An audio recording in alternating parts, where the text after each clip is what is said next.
I want to welcome you to finishing and polishing the cabinet in one of the videos in my series on cabinet making. This builds on what you learned in sanding and staining the cabinet number 308. The difference is here that the cabinet is stained and sanded and ready for finish. Now if you're ready to do that, that's fine. If not, you may want to take a look at that video, sanding and staining the cabinet. As we begin the actual sanding and staining experience and then the finishing, there are a number of steps involved. The sanding is important, the staining has to be done right, and then we have to put the finish on correctly.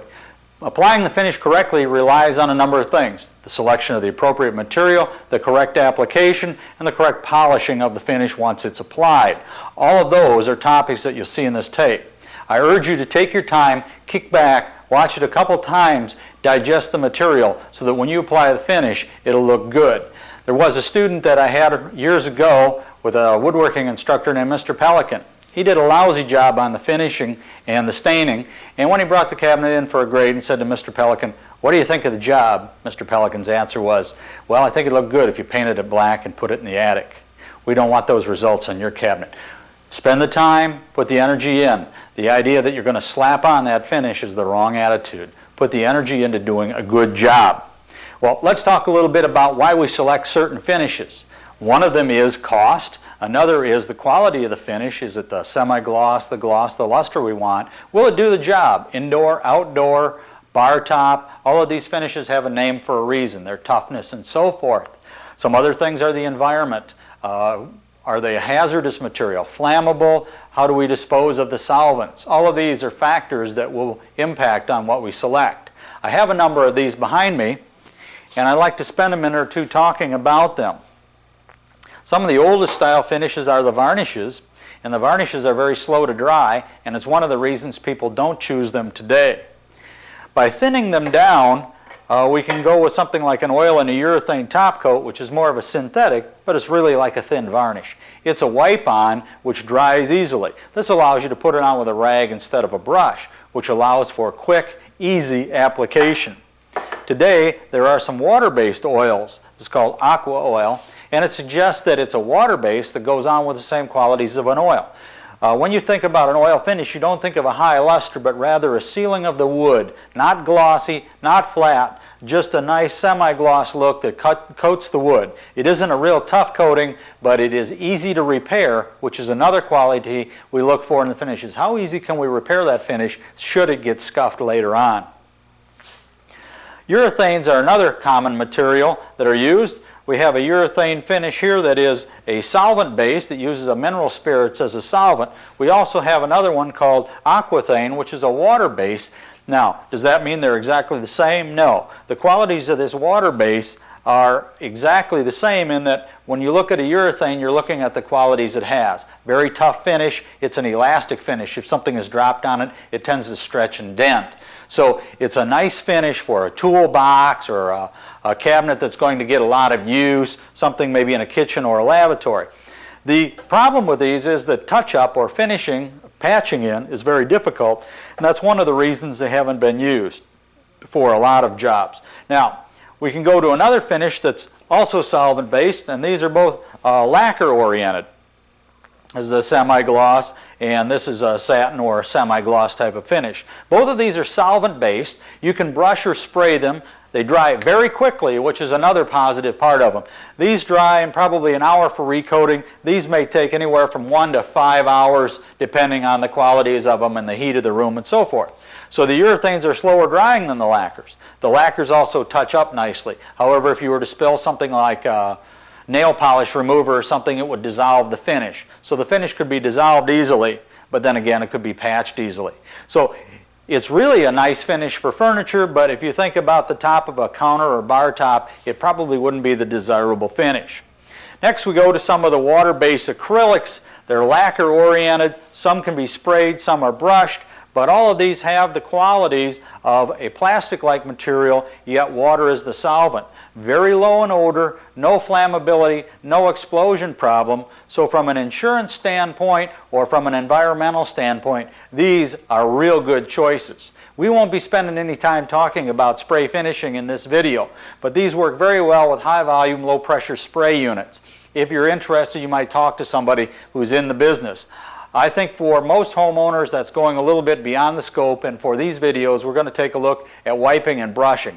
So these are some of the finishes that we're going to be addressing, and one of the things we're going to need first is a tool to put those on, and that's a brush, one of the most common tools. I'm going to get some brushes out here, set those on the bench, and talk about their quality. So I'll be back in a minute with those.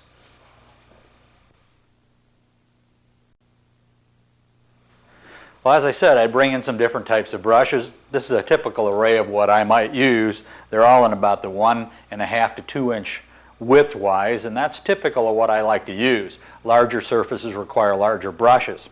Let's take a look first at what makes up a brush. I've sawn this brush in half so that you could get an idea of what's inside. We've got a wooden handle, and then we have a plug and a filler in there between the bristles. There's some type of epoxy that holds all of this together and separates the bristles. The idea is it gives it a tapered effect. Now these have bent a little bit, but they taper down, and that tends to promote the flow of the finishing material downward in the brush, even when it's held up at an angle. So this is real typical. You look at a brush to see what kind of plug there is. The metal that wraps it is referred to as a ferrule, and it can be made of a number of different materials. Probably the best material is stainless steel because it won't rust, and any other non-rusting or rust-resistant material would be good. When we look at the bristles, this is really the key to what makes a good brush. There are pure bristle and synthetic bristle, and the pure bristle means that it came off of some animal of one sort or another. This one, I believe, is Chinese hog, but I'm not sure. It has a chisel or an angle effect, and these are called sash brushes, and they allow you to kind of point into a corner and draw them out. For finishing doors and raised panels and things like this, this is a desirable style. Also notice this is a stainless steel ferrule here, so it won't rust. The taper is nice on here, and it has a lot of bristles. When I bend it like so, we see a lot of bristle spread there. We don't see any gaps or what we call fingering, which means then that this brush will apply the material well. This is a very pricey brush. It's got a comfortable handle and a real feel of balance to it. Here's another. Notice here there's one bristle that's about to come out, and when you get a new brush, it isn't a bad idea to pull at the bristles a little bit so that you remove any of those before you begin your finishing. A pure bristle brush doesn't work well in water-based materials, and the reason it doesn't, it tends to absorb the moisture in them and then it drags. These are very good for lacquers and urethanes. Here's another pure bristle brush, and I'm not sure what the bristles are here, but like this brush, they have one thing in common. If you look at the individual bristles, they are flagged at the end, or flagged, and what that means is they're split like a split end hair that you've heard shampoo people talk about for so long. What this also does is promotes the flow of that material and gives you a nice flow out. This brush here works very well in lacquers. I've used this type many times and have been very happy with it. The next family are the polyesters. The polyesters get a little soft and lazy in lacquers, but they're very good in water-based materials. The difference, of course, is that these won't absorb any material. I've used this for some white primer work, and there's still a little bit on the bristles, but it's good and clean. As you look at the various bristles, they too have the flagged ends. There is a slight tapering to it. The plug seems solid, and the bristles are staying in. The bristles aren't all the same length either, as you can see, which also promotes some of the flow down to the end. This one says it's for stain only, and it's a polyester bristle. It is really not as good a brush, and you can see that it tends to gap a little bit more as I bend down on it. But for stain work, this would be fine because we're not looking for that high quality finish. This is also a brush with a taper to it from the side and a taper to it from the front. A slight chisel like a sash brush, and then you can see the tapering here. Some of the ends are flagged in this. It has a good snap or return to it. It's not a lazy brush. It has plenty of bristles. The bristles are a little stiff and a little coarse. I'm not as happy with this one, but it will do a good job with most paint products. This is a nylon one, and it's a little different. The synthetics are a little different. It's a little softer. You see that it has a little more snap to it than the other one does. And this will work very well except in lacquer-oriented materials. Again, it has a nice comfortable handle and balance to it, which is an important part. These two are what we call foam brushes, and for water materials they work very well. One works better than the other. The foam here is much denser. You can see that there's much more foam to it. This will last longer. Depending on how well the finish or the wood is prepared will determine how long these will last applying finish or stain. The drag of a coarse finish across these will start to wear them down quickly. These can only be used with water-based materials. They cannot be used with lacquers or urethanes because the solvents would just melt them. So we have to have an understanding of what the brush is like and then what material we're going to be working with. I'm going to select some kind of pure bristle brush to apply lacquer. I'm going to select this lacquer here because I like it for drawer work, and I'm going to bring out some drawers and show you how that works in just a minute. So I'll get my drawer materials and a brush, and I'll be back and we'll show you some actual lacquering techniques then.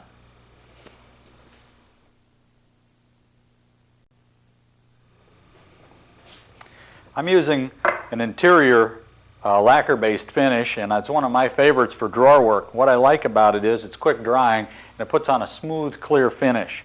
I've got all of the parts for one drawer similar to this one laid out here, and I'm going to put a coat on the inside of all of the parts and then work my way down.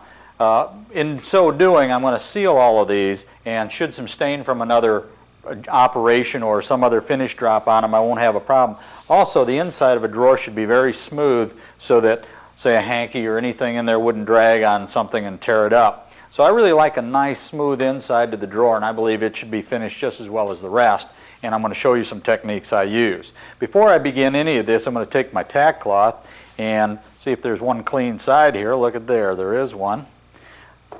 Wipe these down a little bit because I don't want to pick up any of the residue from the sanding into the brush or the finish, and that's part of why I poured off part of the material into this container, and I keep it stirred just as I did the other materials.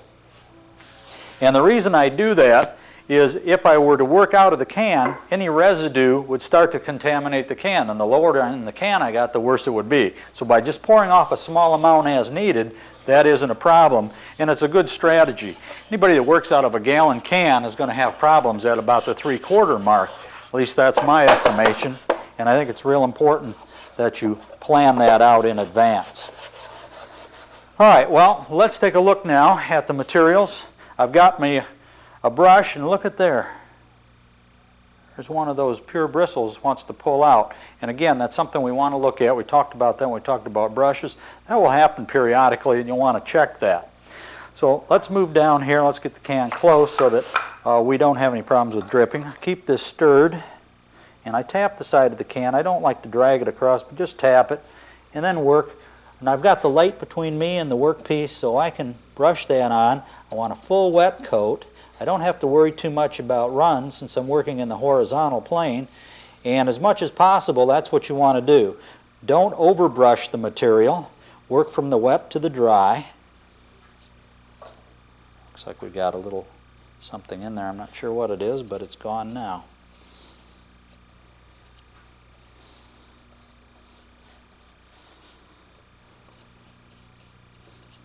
Now, I'm intentionally not putting much in where the joinery is because I don't want a problem putting the parts together. So I'll lightly finish that. I'll move on to the next part. If you were in here, you would be able to smell this, and that is the flammability. I'm working in a garage with no open flames. This is flammable enough that you couldn't work someplace. There's a bristle that came out. Pull that off. You would not be able to use this in a basement, let's say where there was a hot water heater or any other form of open flame. As the fumes build up, without proper ventilation, you could actually have an explosive condition. So flammability is certainly an issue. With some of these, you'll want to factor that into your selection based on the area where you're able to apply finish.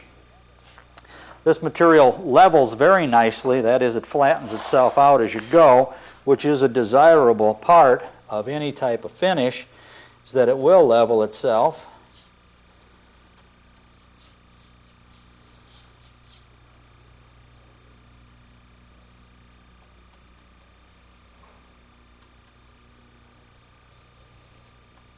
Once again, I'm purposely staying away from the dovetail sockets there.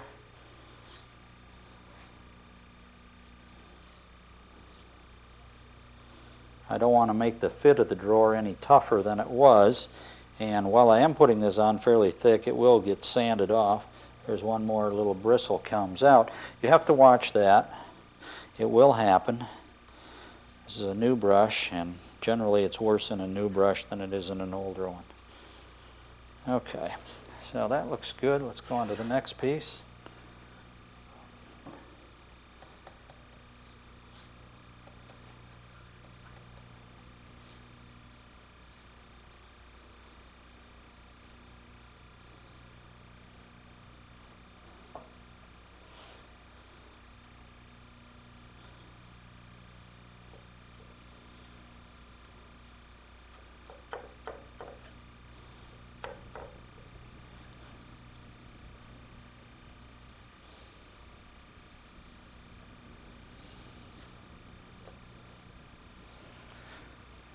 Okay, that looks pretty good.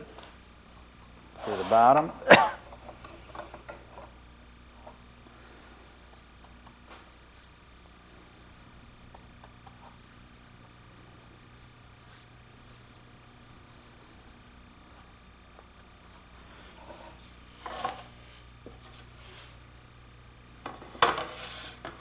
I'll let it slip over the bench like this, so when I brush it I don't have to worry about picking up any debris.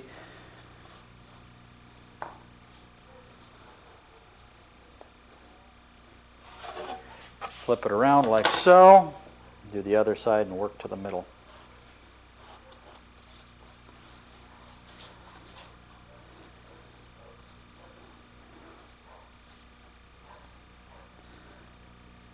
You don't want to overbrush this, you want to brush it nicely, but not too much, just enough. Again, we're working from the wet to the dry. I've got enough light that I can look over like this and see it bouncing back. I'm sure that I've covered the area. That's very important. Take this out of my way. A little more light over here to see the exact same thing.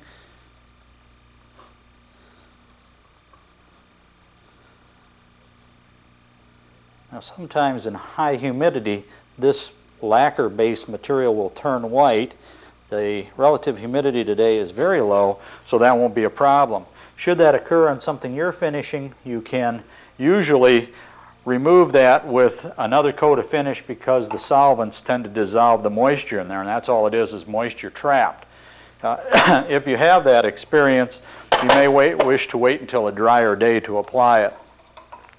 I'm going to do the inside of this drawer, and you might recall this one from the sanding and staining video.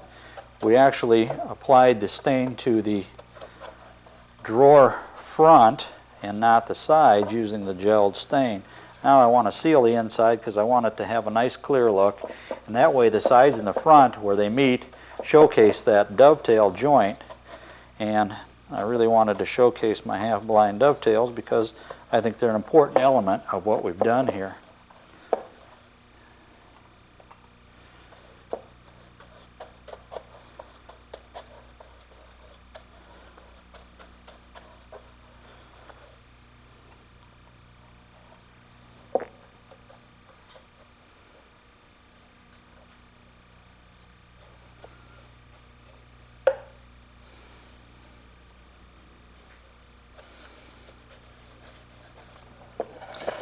I think you'll agree after seeing me do those parts as they lay flat on the bench, it's easier to apply the lacquer to flat pieces than into the inside of a case. But since it's done and I do wish to seal it, I'm going to complete the job. Some people do it early, some do it late. But the most important thing is that it is sealed and smooth so that when you grab anything out of the drawer, you feel smoothness. Okay, those are all done on the inside. This one actually has a second coat on it, and I've sanded out part of it. You can hear how smooth that feels compared to, and all I've got to do is I put on 2 coats, and I've sanded between coats with a 320 abrasive. I now have a 600 abrasive, and I'm just going to lightly sand this.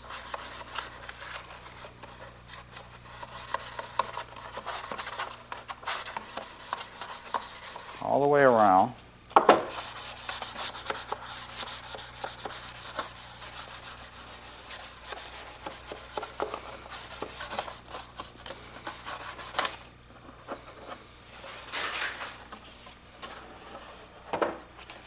And I'm not too worried about the back and the sides because that's where the drawer hardware is going to be. In fact, I guess I've got that off. Let's get the bottom.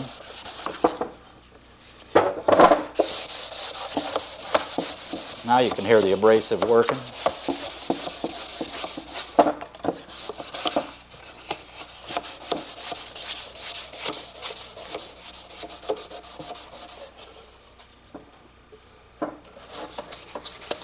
You almost can hear it easier than you can see it or feel it. There, that's real nice. So this drawer really, all it needs is a good dusting, and then once it's dusted, I can apply a little wax if I wish to, although I may just leave it as is. I want to remove any of that dust so it doesn't get on the contents of the drawer later on. And this may be something you do after assembly rather than now, but I thought I'd show you the entire package.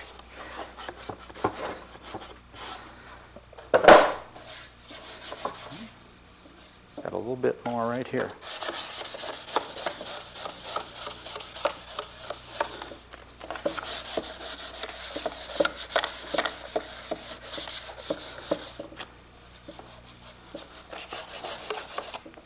Very good. Okay, so I'll wipe that out and I'm ready. This is completed and ready for the false front, which would be a raised panel front. So this is actually a two-drawer part. This one has the front self-contained. Let's go back over here. This isn't completely dry, but I would say within another 10 minutes it will be dry. That's real quick. That will be ready to recoat as soon as it's dry. I can sand it and apply another coat. So one of the beautiful things about these brushing lacquers is they're quick. We can apply coat after coat, get the buildup, and be done with it. The downside is the flammability, and that's one of the things we'll want to factor in to our selection and where we apply it. Well, I've got another lacquer-based finish that I want to show you. It's a brushing lacquer that has a little more body, a little more solids to it, and we're going to use that on an actual cabinet. So I'm going to let this dry. I'm going to go gather my materials. I'll meet you back here to apply some of that lacquer.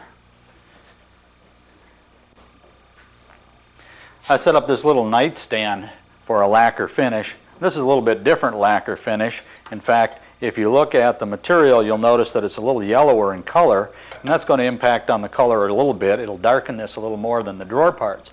The drawer parts are a natural white, so I wanted to keep that. Here I'm not concerned with a little yellowing, but if you're trying to match something up, you may want to try the finish on a scrap or two to see if you're going to get a match with what already exists. Say you're putting in some other kitchen cabinets or something of that nature, it would be a good practice. The cabinet has been sanded. I've used a gelled wood stain. It's dried overnight, and one of the things I want to do is take a fresh tack cloth and wipe it off lightly so any residue that may have accumulated. This shop is a little dusty, and there's always going to be some material that we're going to pick up. So I'm going to do that first. The brush I'm going to be using is a pure bristle brush. Yes, I am picking up some debris. And the reason I've chosen that is I don't want the lacquer to soften something like a nylon brush, and I know it won't soften the pure bristle, so that's why I chose that.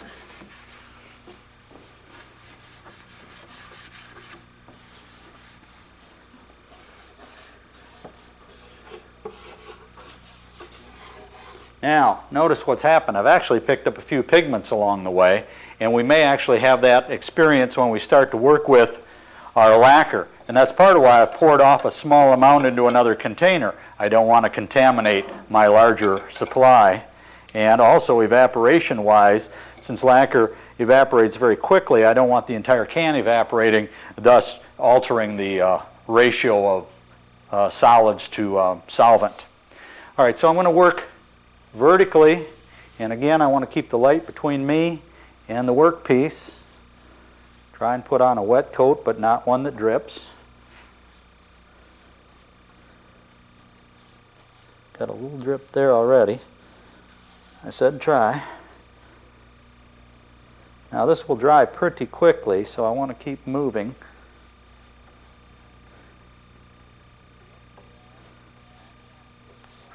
working from the wet to dry, and I don't want to overbrush the material. Just see, does it. I can get back and look at it, and I can see that I've wet everything. When I just draw this back across that molding, and then brush that out so I don't have any brush marks down there.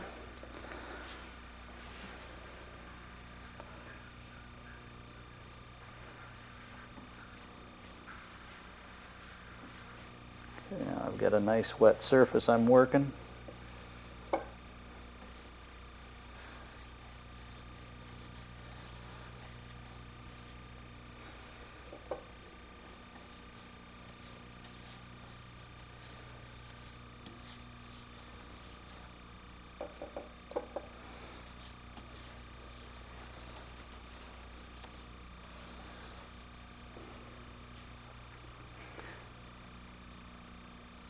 Okay, I don't see any spots I've missed.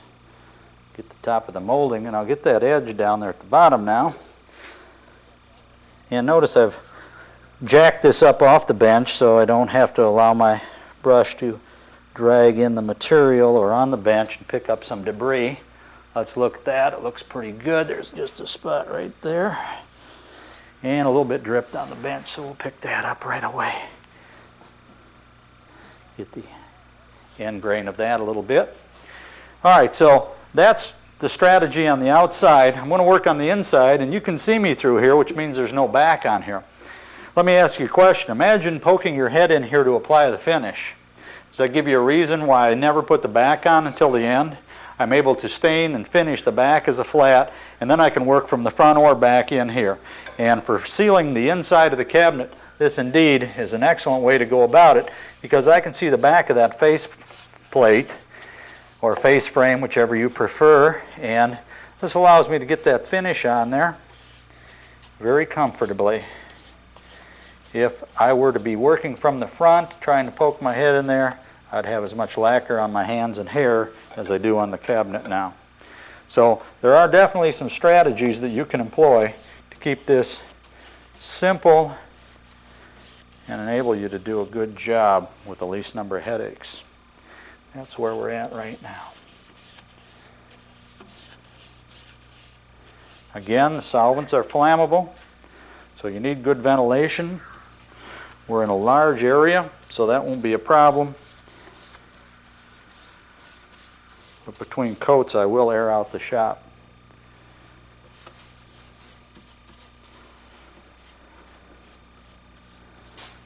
Okay, I've got a nice wet coat working, and I'll bring it across the inside. You don't want to overbrush the lacquer, but you want to make sure that you work from the wet to the dry so you don't leave a lot of brush marks. You want it to flow out as best possible.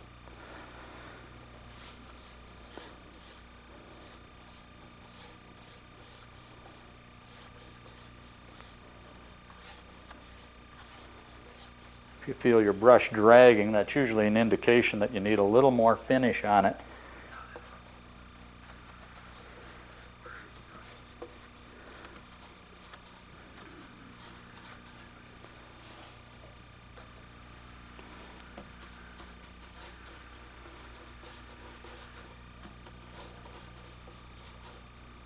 It's drying very quickly.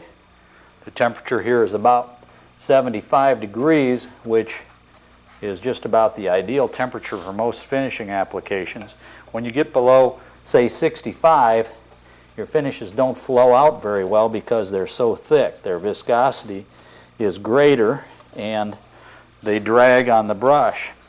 You can heat them up, but the workpiece is still cold. So ideally you want to be in the 70s to get a good job. Anything below 65 is a setup for failure usually. Well, you're getting the idea. You've seen a number of lacquer coats applied here. What I think I'll do now is finish this off and get some other objects out here, and we'll use some urethane finishes to give you an idea how they work. So if you get tired of watching, I'll understand. I'll be back with some urethane setups here in just a minute.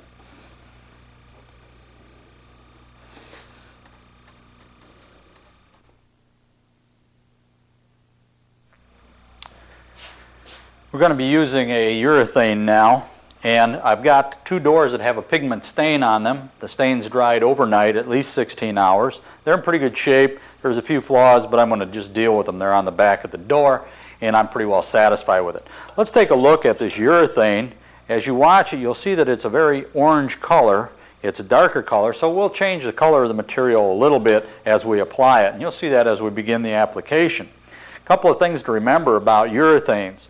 They're a hard material. They're a little tough to repair, but they're tough. If something were to dent this, it would bend with the wood so it won't crack and shatter. Those are some desirable qualities about urethanes. They're a little slower to dry than lacquers, but they have less of an odor to them, and in closed areas that would be a desirable thing. There's less flammability to them as well.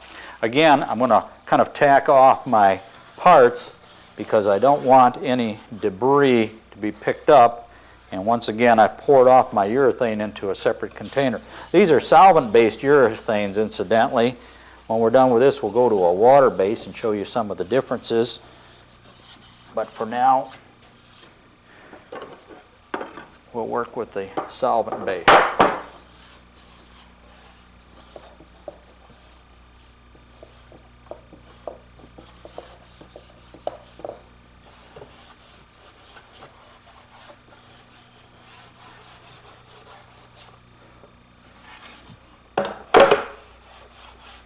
I'll get those moldings real well because it tends to be where dust and debris builds up, and I don't want to contaminate them when I work. Now you can see that I have picked up some of the pigments, not much, but it is real typical of what does happen. I'm going to do the back side first, and I've stirred the material. It's in pretty good shape. I've got a new bristle brush, and I like this. I could use a nylon one on it as well because it doesn't tend to soften the bristles as much, but these brushes work pretty well, and I'll just work with those. I'll load the brush. I don't want too much on. I'll tap it on the side. I've got about 1/3 of the bristles wet, and you can see that this goes on a little better. Part of what happens is there's less drag to this, and the reason there is it's a slower setup, so it doesn't start drying as quickly, and you can brush it on. In a flat plane, you can put it on fairly thick, and you can see that it does change the color rather dramatically. What looked almost like a black is now turning to more of a gold color because of the finish that I'm applying.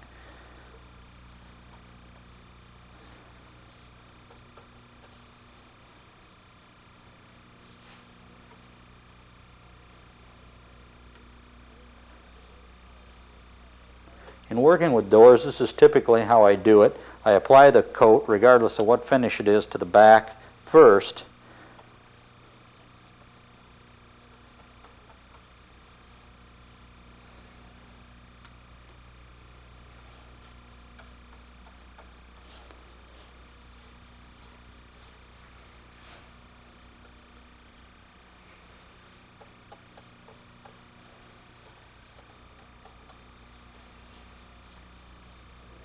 Usually doing the panel and then the frame. Now I'll try to work the flats of the frame first, and if any finish should dribble off of there, I'll pick it up with the brush on the moldings. And again, I'm watching the wet part. I want to wet all of the wood with the finish, and I want a nice smooth coating.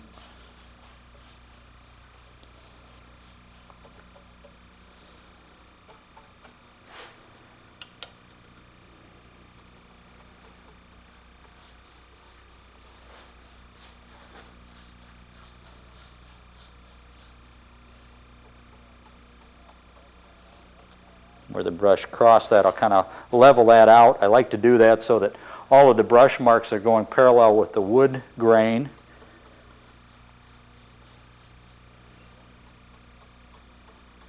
I keep checking the light. I want to make sure I've got all of the parts.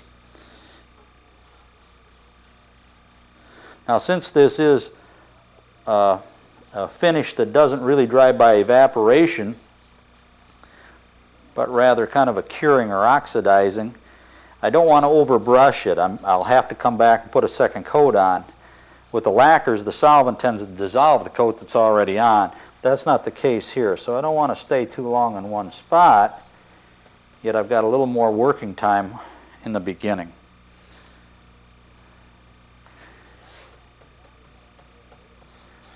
The drying time for urethane will vary from one brand to the other. This dries in about 3 hours, which is considered average. Some take overnight. Some with more of a lacquer base or a higher solvent ratio will dry faster than that. But I don't want to recoat too soon. I don't want to rush it. Okay, I've got all the flats. Now I'm going to work the moldings a little bit.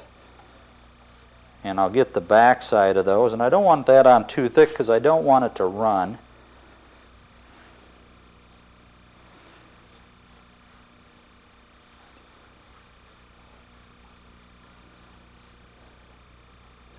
See a little fiber of the brush, a bristle there. Got it out.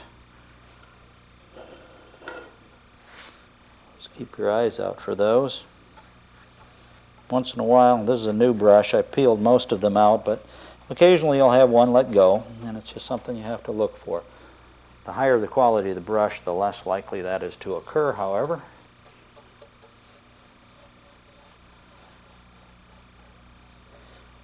All right, I've been around there. I'm pretty happy with that.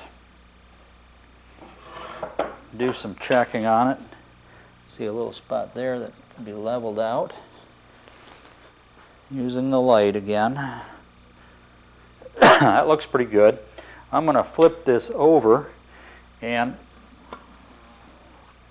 put it on these little pins on top of the dowels like so. These little pins hold it up, and there's only 4 parts touching the door now, and this will enable me to start working the rest of the door. So I'm going to work that molding in here. The cope and stick joint first, and I'll do the raise of that edge. I'll come across here and do the top.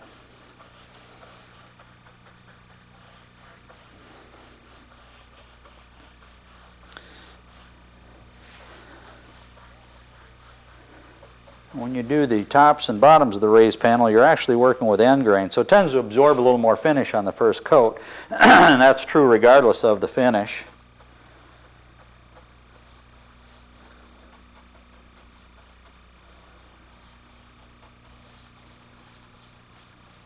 Once again, on a wet coat, and I'm looking to see I got everything coated.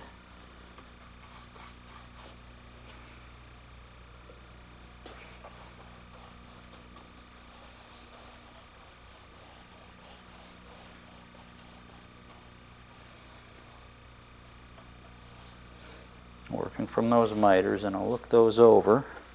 The miters being the lines between the outer edge and the inner edge of the raised panel. Looks pretty good.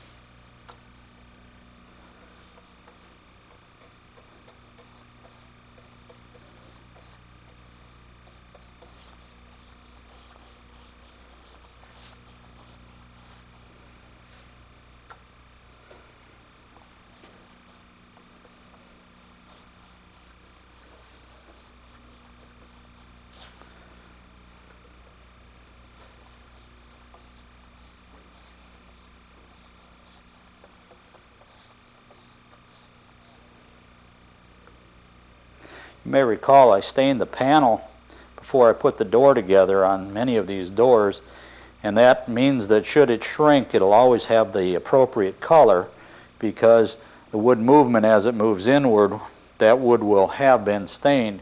So that's desirable.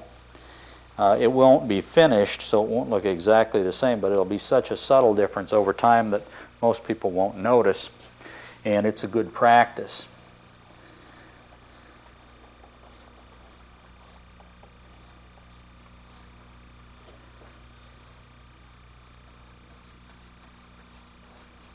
Okay. I like what I see there, so now I'll do the outer edges. And I'm going to do the flats first.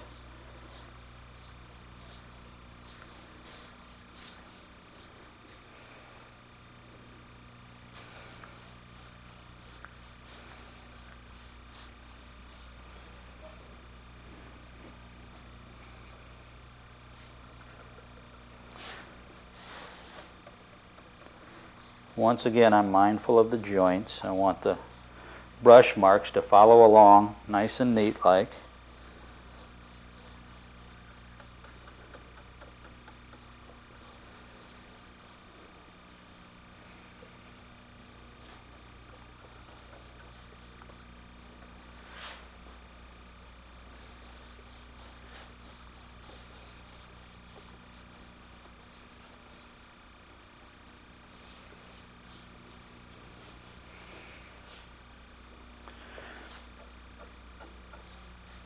Okay, I just touched those moldings here.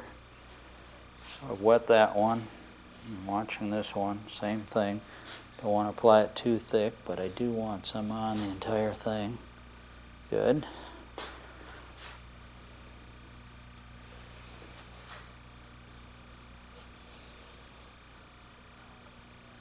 Okay. Now I've got to come down and do this. I'm going to have my backside to you.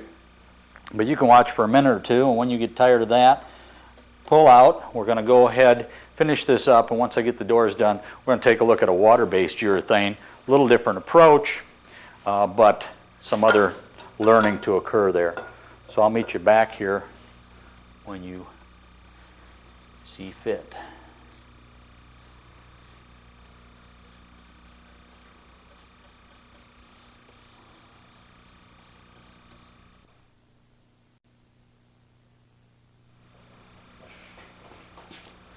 We're going to be using a water-based urethane now, but before I can apply that I have to use a sanding sealer. The water-based urethanes have the same qualities as the mineral spirits or solvent-based urethanes, very hard, very tough. The beauty of these is, of course, is they have no odor to them, no toxicity, and the solvents are easily disposed of. They're water. So what I've done is I've gotten some compatible sanding sealer, which is the same company, and I've mixed it well and I poured off a small amount. I'll be using a foam applicator, and I thought I'd demonstrate putting this on the side of the cabinet first, and then we'll go ahead and apply the urethane once this sets up. These sanding sealers set up pretty quickly, but I think I'll have to get this done first, let it dry, and then come back because I have to sand as well. I've already hit this with a tack cloth too, I want you to know.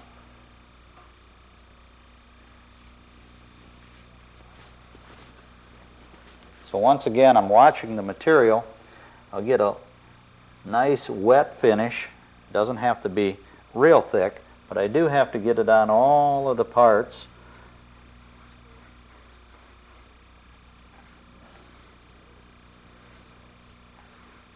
The odor is very low. It's very comfortable to work with. Now here we could work right next to the hot water heater. There'd be no danger of explosives or anything else. Very, very comfortable to work with. That's probably one of the most positive features, although I like how it behaves. Works very nicely.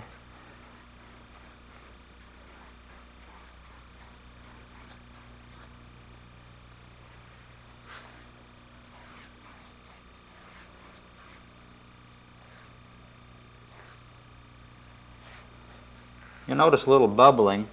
That's kind of characteristic of these foam pads, but it flows out nicely, as you can see. It's just a matter of rubbing them. And I'm not as worried about them here as I might be later, simply because I'll be sanding this shortly.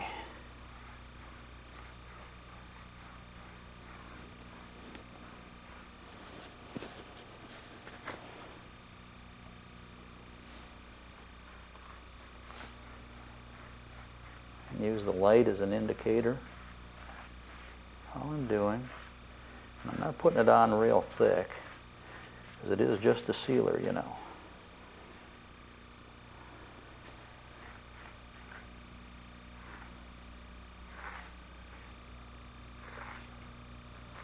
You can hear the foam pad dragging a little bit, and that's the roughness of the wood from the water stain.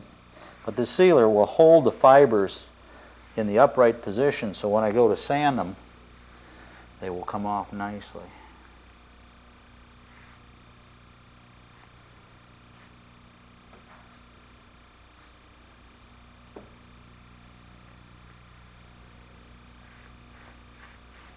The moldings are a little trickier.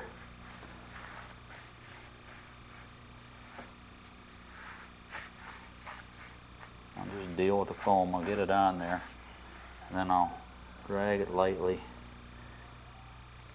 to remove them. There we go.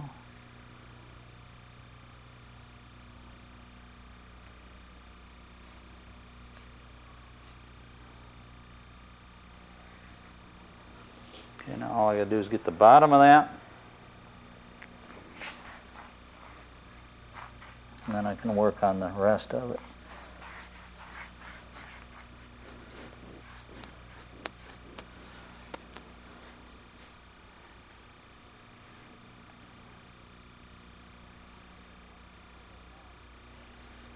Okay, I'll continue applying the sanding sealer, and it'll take me a little while to get it on and dried. When I come back, I'll be ready to sand it and apply the urethane. So I'll meet you back here once that's done. It'll take me a little while, and I'm going to stay busy. See you back here when it's dry.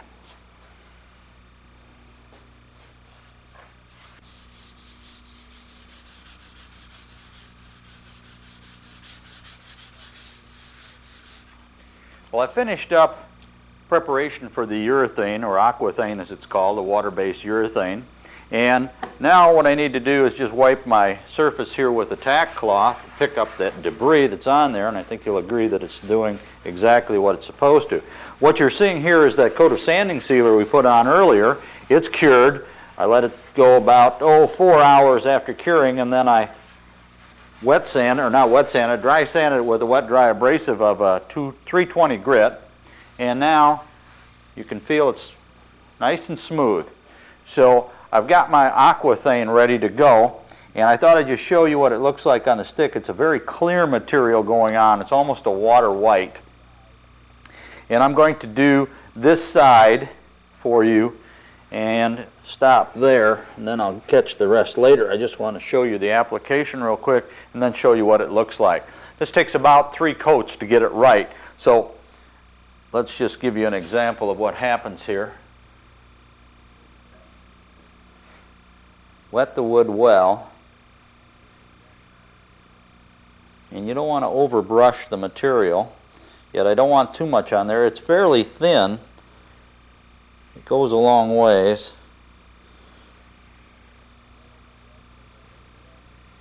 And if you don't overbrush it, you don't get bubbles. The other thing you have to be careful of is don't shake this material. If you're to shake it, you will get a lot more bubbling with it, and you should wait until the bubbles all dissipate before you actually apply the material, and that might take some time. So do not shake. And when you stir it, don't stir it with an agitation that's going to generate bubbles.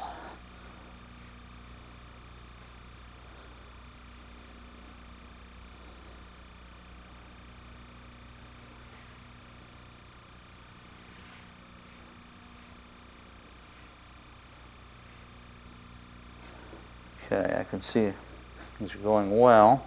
I'm going to continue working my way down the vertical surface here, and then I'll go to the moldings last.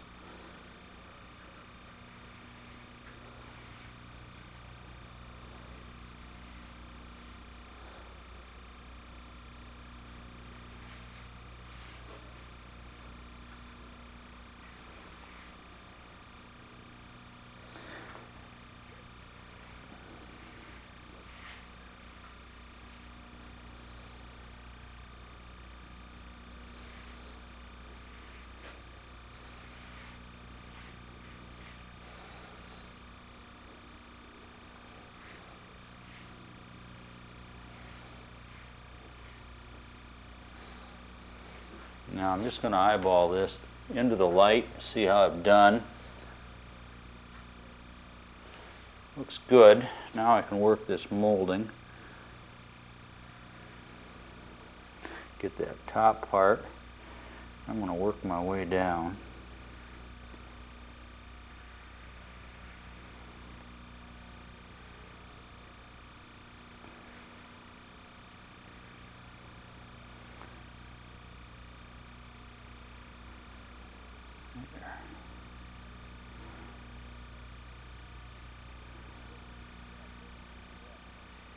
poking your brush tends to generate bubbles too, so, or applicator I guess I should call it in this case.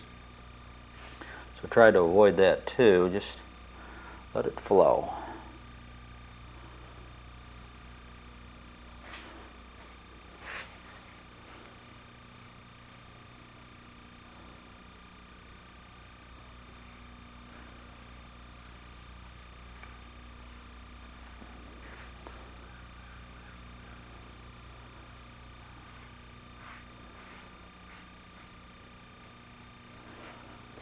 Now I'm just going to see if I can pull some of those bubbles just by dragging the dry part of that across there, and looks like it's working pretty well.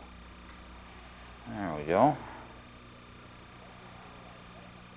Okay, that gives you a little idea. I'm not going to do the whole thing. I just thought I'd show you that first. That's the first coat of aquathane. Here's a door with 2 coats of aquathane with 320 abrasive sanding in between. It's starting to build up pretty nicely. Here's the drawer front that goes with this case. This is 3 coats. And it's looking pretty good. I'm real happy with this. Now, let me direct your attention over here to the top. The top I put 4 coats on. I want to rub that out. It's not quite ready for that rubbing yet, but between the 3rd and 4th coat I wet sanded it with 600 grit. That is, I use a 600 wet dry and a little water to lubricate the abrasives. Now if you look at this now, I think you'll agree that you can see a pretty deep shine in there, and that shine is natural. This is a semi-gloss, but I think you'll agree we've got some real buildup. I don't know if you can see that or not, but it's there, and just when we catch the light just right, you've got a very deep buildup. Well, that's 4 coats. All I've got to do is rub this out a little bit and I'll be happy with that. Now, I need to get back on the job here. When we come back again, I'm going to show you another water-based finish, and I'll meet you back here once I get this job done.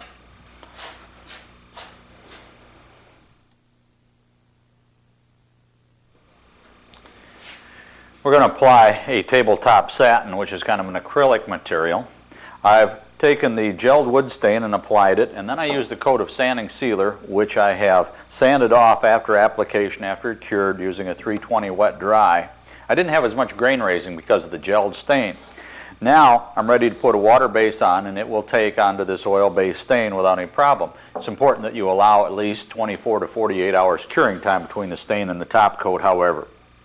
Now, I want to take a look at the finishing material because it's a little bit unique. I poured off some of this material into a non-metallic container, and the reason I've done that is it is water-based. And again, I always like to pour off because of contamination problems. Take a look at this material. It almost looks like milk as far as color and consistency. And as it drips down, it tends to turn to a kind of a purple color. You won't have any trouble seeing where you apply it. It will dry clear. It's amazing how it works. I've had very good luck with it so far, and it builds up nicely. It's an acrylic-like material. It behaves similar to lacquer as far as the finish goes. And set that out of the way. The application with a brush goes on pretty nicely. And what I thought I'd do is I'd finish this end to give you an idea how it works and get a feel for it. And then we'll come back and take a look at this later, probably as a rub out. But behaves like lacquer. After the coat is applied, you let it dry, and then you sand it out using like a 320 wet dry abrasive and apply the second coat. Usually it takes about 3 coats of buildup to get the desired finish. So let's have a look here and see how it goes. You can make your own judgments.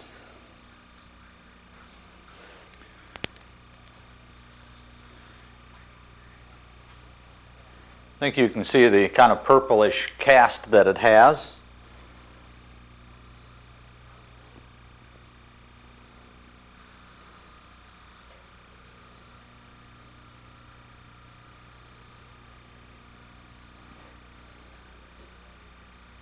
And again, by not over brushing, I can tend to minimize the bubbling problem. It's a very thin material, so you have to be alert to running problems. You don't want to put it on too thick, or you will experience some running. These materials that are water-based can all be sprayed, and probably will go on better with spray.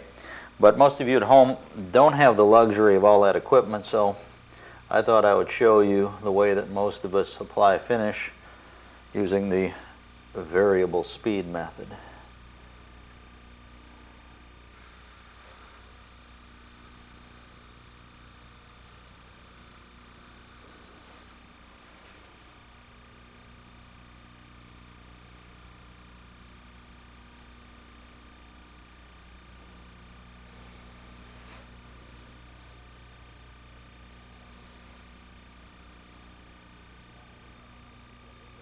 You can see this running here, and I think that gives you a little bit of an idea of how thin the material is. It moves pretty quickly.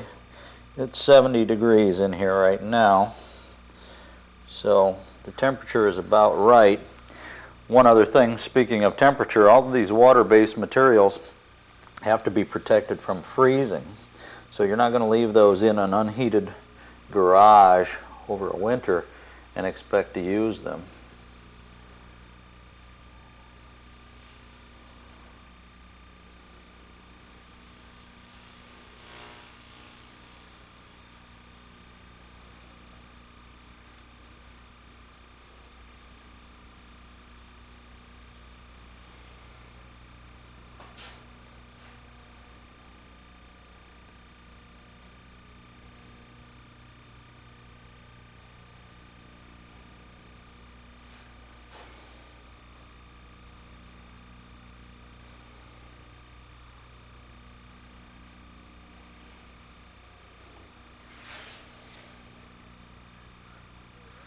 I'm checking to see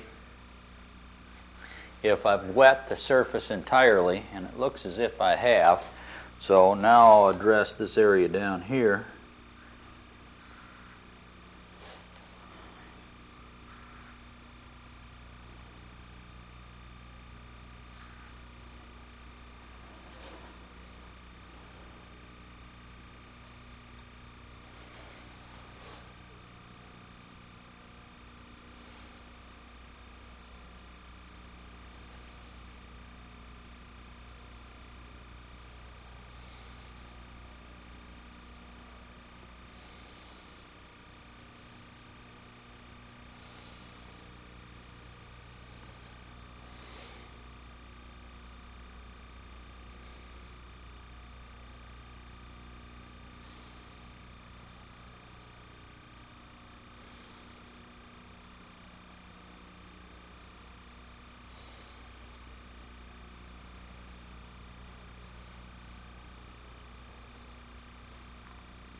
All right, I've addressed most of the bubbling.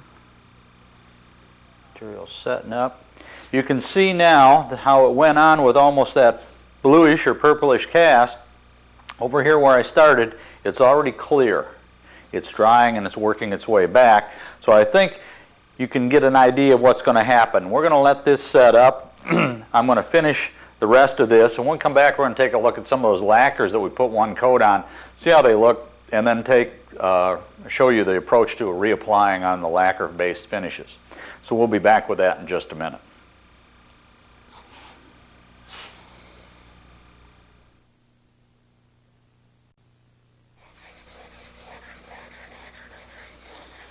I've got a lacquered cabinet here, and I've done a few things already. I'm working with a 600 grit wet dry abrasive, and I'm using it wet. There's a couple strategies going on here. First of all, what's happening is by using the water, I'm not getting any loading on the abrasive. It's very slow to load, and I'm taking very little material off. So I'm not taking much of the top coat off, but I am leveling it. I could use like a cork pad or something behind here if I wanted to. Now I've done the cabinet, and I've done half of this drawer. You can just listen to this side, and you can feel the coarseness. Now as I look into the light, all I can see is when I look down, I see a circle of light here, and when I come over here, it's diffused. I've only done half of this, which means this surface is truer, flatter. Now I can do one of two things. I can go back and apply another coat, then rub it out again with a 600 wet dry to build this up for a gloss finish, and then I could use some other rubbing techniques, but this would be the preliminary step. I could also use a 320 wet dry if I wanted to flatten it down more, if I had a lot of variations in there, and that would be an approach. Now you notice I went with the grain here, and that's what I'll do all the way around here. In other words, when I come over to this piece of molding here, I will work with the grain again because I want to keep the scratch lines going with the grain wherever possible. And I'll just keep working this surface. Now, as I do this, I can flip this over. I want to keep a little bit of water on there to keep it lubricated. When your abrasive starts to load like this and get filled up with debris, it's time to change it. So, I don't know if you can see some of the materials, but as that loads up, what's going to happen is those will start to drag on the surface and actually do some cutting, and you won't be happy with the results. So just keep flipping it, keep your eye on it, see how it's working. Now I've done all of the parts here, and I'm going to just stop because you get the idea of what it takes. Keep it wet, change your water regularly, and this will knock it down nicely for later rub out. And maybe I'll rub this out to a little higher luster later in the tape so you can see that. Now, that's the technique. We can use various grits of abrasive depending on what we want. After we've had 2 coats on, and this is I think the 2nd coat, I'm flattening this out. I could add a 3rd coat, which would be the right thing to do. If I get 3 coats on and I want to rub it out, I should have enough body here. But it's very important you allow these to dry to the recommended amount of time, generally at least overnight, 16 hours, because this is a lot of heat that builds up even with the wet dry, and you could start to have your finish roll up on you. So it's something to be very concerned about. And like I say, as we get into this later, we'll show you some of those techniques. Now, this has been wet sanded, and we're going to put another coat on it. And one of the things that I noticed is this molding here really lacks the highlight and the detail that, and I'm blocking it now, but bear with me a second. It lacks the detail and the highlight I was hoping for. In other words, there's not a lot of contrast. So one of the techniques that can be used is to go with a shading lacquer, and since we've used lacquer finish on here, that won't be a problem. I'll just get a feel for it. You can see that this lacquer has some coloring in it, and what I'm going to do is I'm going to go across that molding and see if I can darken it in. Let's see how this works now, just kind of get a feel of it. Okay. Alright, I don't know if you notice how much darker. I stopped about there. But you can see that this is getting darker, and it's going to call a little attention to the molding, give it a highlight. This is called a shading lacquer or toner, and what it does, it adds a new shade or a new color to the material. Now, since this is lacquer based, it's compatible. If you're using some of the water-based finishes or some of the urethanes, you may find necessary to use something else, such as a glaze. And a glaze is like a thick stain that can be used to be wiped in, or in some cases sprayed into some of the moldings to give it that highlight. So there are a number of materials out there, and if you're looking for that highlight, picture frames, certain parts of cabinets, a crown molding on say a grandfather clock, something like that, you want to add a little touch to call attention to it, this is a way to do it. Well, I'm going to finish this up, and then we're going to take a look at some rubbing and polishing techniques. So I'll be back in a little bit with those techniques.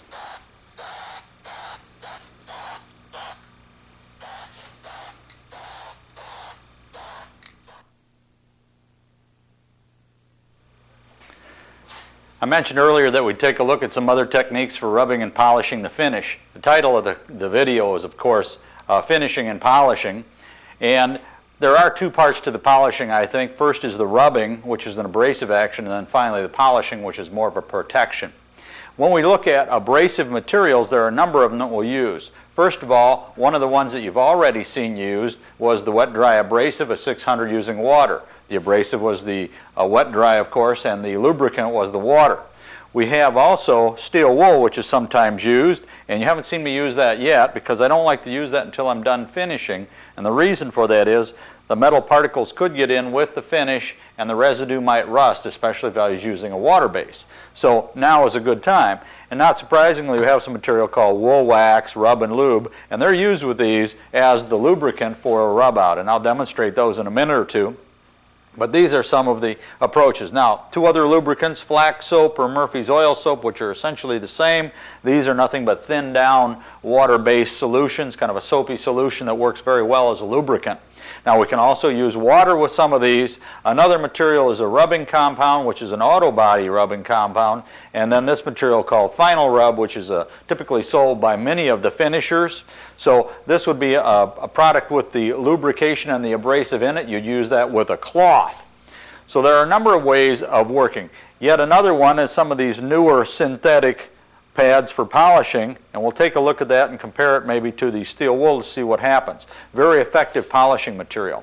When you go to what we call a piano type of finish or a very high gloss, you may use something like a pumice, which is a very, very fine material, and a rotten stone, which is another finer material. Think of them in alphabetical order: P, pumice first, then R, rotten stone, and that would be the approach. Usually you use a pad like this with some type of oil. If you really want a piano finish, that's the way to go. I won't demonstrate that because it's kind of messy, and for most of the cabinet work it's probably overkill. But if you want to research that, we'll talk more about how you can do that later. The steel wool that we'll be using is called a 4/0. And I've showed you pads. You can also buy it in sleeves like this where you can pull out a wad like so. How do you know the fineness? Well, 4/0 means 4/0/0/0 and 4/4 O's. And what that means are 4 zeros, I should say. What that means is that it is the finest. And that's what you call for at a hardware store. Now, that's all of the abrasive action. We can then go to a polishing action, and there's a lemon oil and a furniture polish. These are very common materials, as well as paste waxes. And we'll put a coat on later of one or the other and show you how they work. Generally, there are solvents in here that will dissolve the paste wax, so you use one or the other. Do I have any particular favorite? Not really. Some of these have colorants in them. This is a walnut, and this one is a dark material. And so if you had a darker finish, you may decide that that's what you want to use. Well, that's pretty much the side of the rubbing and polishing. In the center here, I have some markers and some touch-up devices. If I were to rub through a corner on here, which does occasionally happen, those would be materials that you could touch up the edge with. And we'll see what happens if that occurs. We'll show you how to cure that. If not, they're available, and should you cut through and leave a white line on an edge, you merely drag these markers across there at the appropriate color. Well, I put two of the doors out here that had the urethane finish on them, and I thought what I would do is rub one of these out using a steel wool and then use the other with a polishing material. Now, these have 3 coats on them, and I've got a little wad of steel wool now. I'm going to separate that. I don't want a real lot. Something about like this will do. And I'm going to dip it in some water just to get it wet. And I'll use one of these lubricants, and any one of them would work all right. Wring it out, and I'll just put a dab like so, and you can see it's soaking in a little bit more. And if they didn't soak in, if it was a thicker material, you just work it into the steel wool like so. Now it's kind of damp. You can almost hear it squishing a little bit. I'll work with the grain, and you can see kind of a soap suds coming up here, and I can feel it cutting.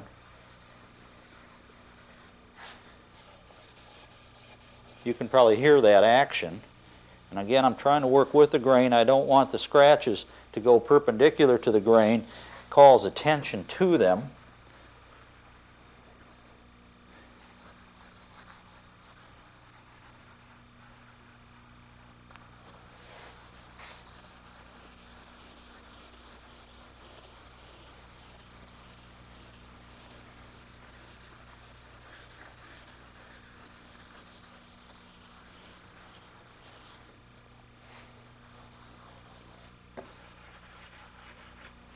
Okay, I'll just set that off a second. I'm going to get a nice soft absorbent cloth here and use this to, there's a smaller one, just kind of pick up the residue real quickly.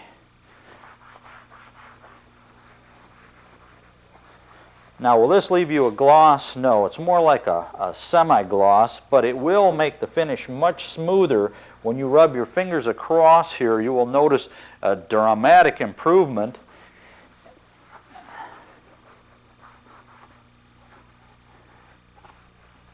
Much smoother surface.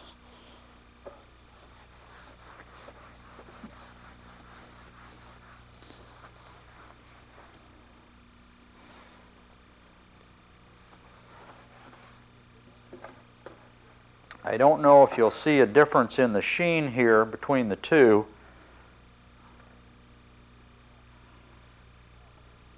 I don't know if there is enough to see the difference in them, but there's a slight difference, and what's happened is the gloss has been knocked down, and these scratches don't follow any uniform pattern, so what that means then is they tend to not reflect light directly, but rather in a diffused fashion. If I wanted a gloss, I would go with the wet-dry abrasive that I showed you earlier, and then a polishing technique, and I'll show you that in a minute. Now that's one approach to using abrasives. Let's take this polishing agent now, and let's see what it does. And I'll just do this outer edge.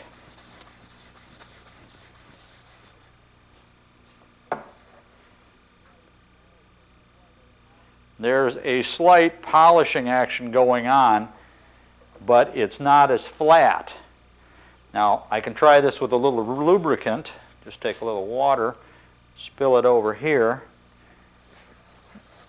and I can really feel it sliding now.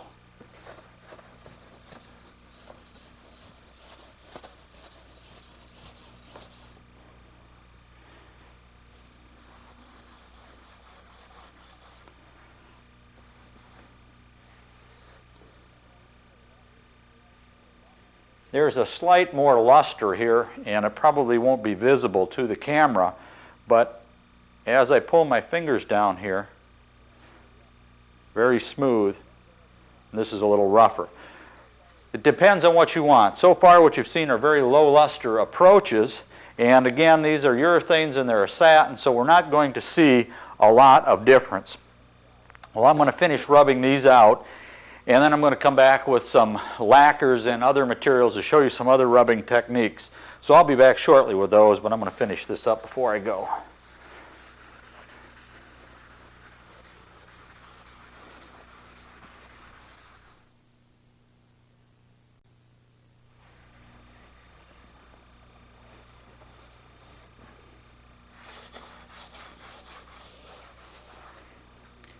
I've done an initial rub out on these two pieces, and I've used this polishing cloth over here. This particular piece I used the 600 wet dry, and as I compare the two, the results are about the same. So that was the first operation that I've employed. Now I'm going to take some auto body rubbing compound, and I'm going to use that. And you can hear me applying it. I've got a damp cloth, and I'm just going to dab some of this on. This is the same stuff you might use to take some of the oxidation off your auto finish. Some people question the use of any products that are auto related because a number of them have silicone in them. Well, this is the last step. If you were to refinish, you may have some special problems because of the silicone, and generally it's the matter of using some kind of flow out with the lacquers or other materials you apply because they tend to fisheye. I've got this on all the way around, and I'll rub it out here in a minute, but I'm going to let it sit. I'll put a little on this front as well. Now the lubricant is actually in the rubbing compound, but it'll start to set up, and once it does, as I buff, and I'm going to hand buff. Power buffing could be done, but you run the risk of actually removing a little bit of coating there. A little too much, perhaps rubbing all the way through, and that's not something I want to have happen at this point, so I'll just do it by hand. Now I've got a soft, kind of a terry type. It's not quite terry, but it's soft, and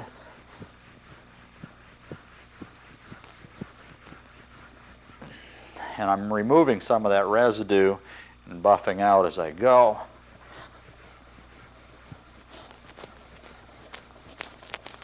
This is a urethane lacquer on here. I didn't tell you what the finish was, and you saw me applying this to various parts. This has, I think, 4 coats on it.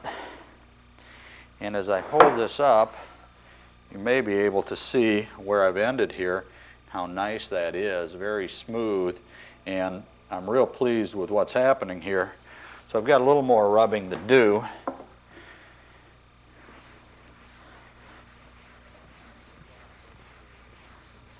And you turn your cloth regularly as you do this.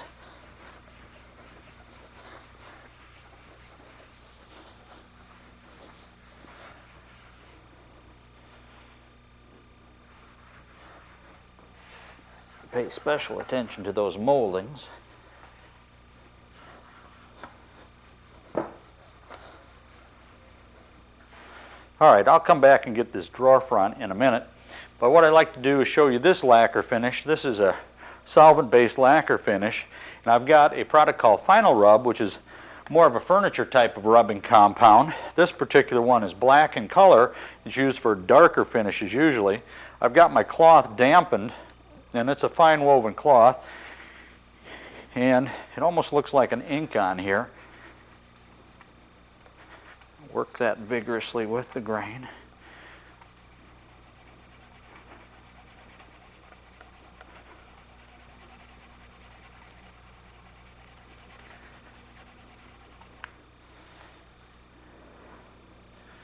Another clean cloth. Use a fine weave again.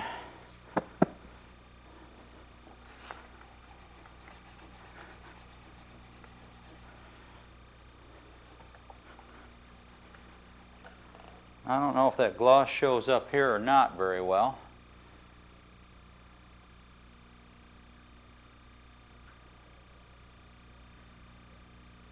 How's that? Can you see it? Good. That's the type of high gloss finish you can get using the rubbing compounds. Again, the scratches are smaller and straighter, which means you have higher light reflectance. As I look down, it really mirrors the finish. And it depends on what you're building as to how high of a gloss you want. Well, those are the last 2 rubbing techniques I'm going to show you. Practice with these will help you decide what you want. The type of finish you use may dictate some of these techniques. One of the most important things is to remember that you must allow these to dry to a hardness. Generally overnight to 2 days is best before you even entertain the thoughts of rubbing them out. Anything before that could actually dig through and cause you to go back to square one, refinishing. And that's something we want to avoid if possible. Well, I'm going to rub this one out, and once I get all these products done, we'll take a look at some polishing techniques, and I'll be back to do that in a minute. I'll join you then.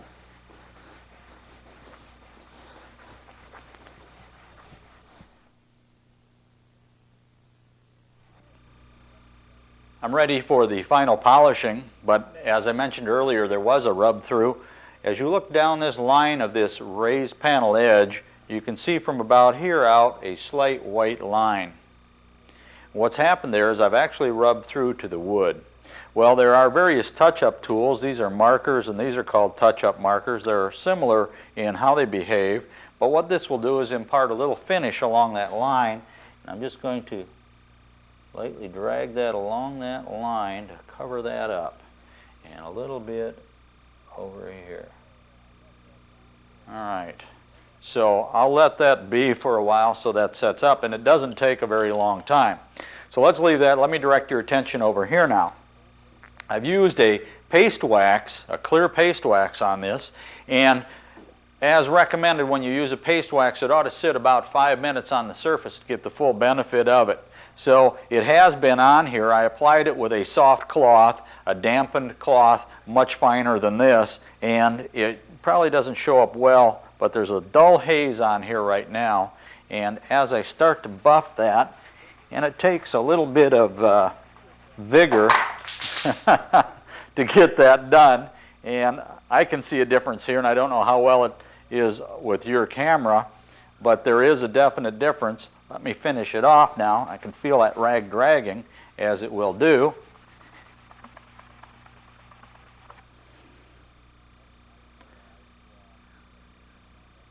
That's a nice gloss, and that's going to match up nicely with the rest of the parts.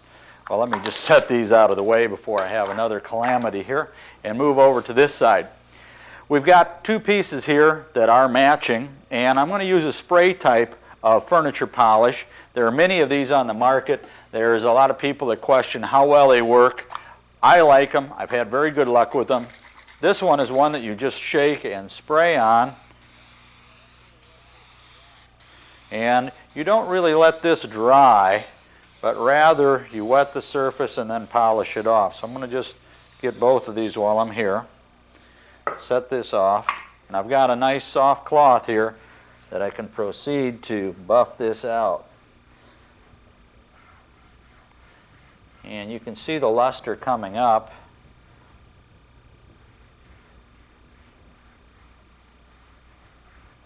As I work that surface.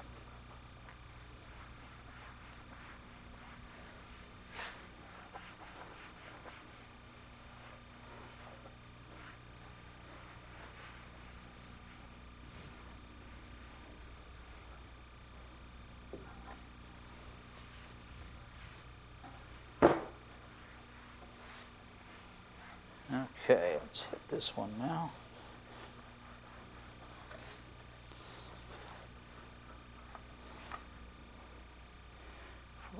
Flip my cloth around.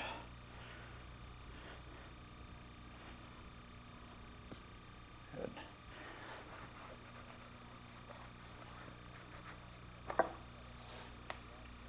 And once again, I've got a nice luster, and I'm real happy with what I have here.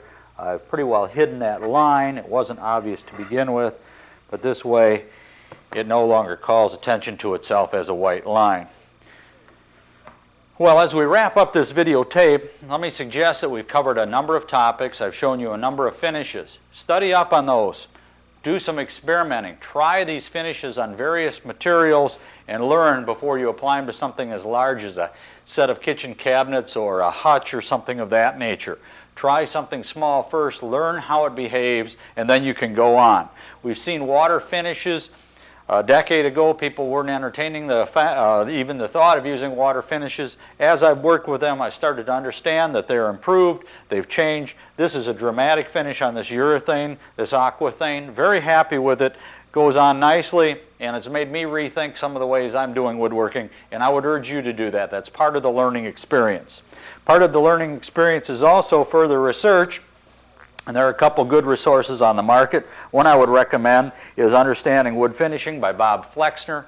It's by Rodale Publishing, and it's available at leading bookstores everywhere. Also, my book, Woodworking Principles and Practices, has a section on surface preparation and a section on finishing, as well as a section on rubbing and polishing. So all of these topics are contained here as well. This is also available in paperback as a Woodworker's Handbook. I want to thank you for watching. I want to leave you with this reminder. If you want to be a better woodworker, you got to do more woodworking. Thanks for watching. We'll see you on another tape.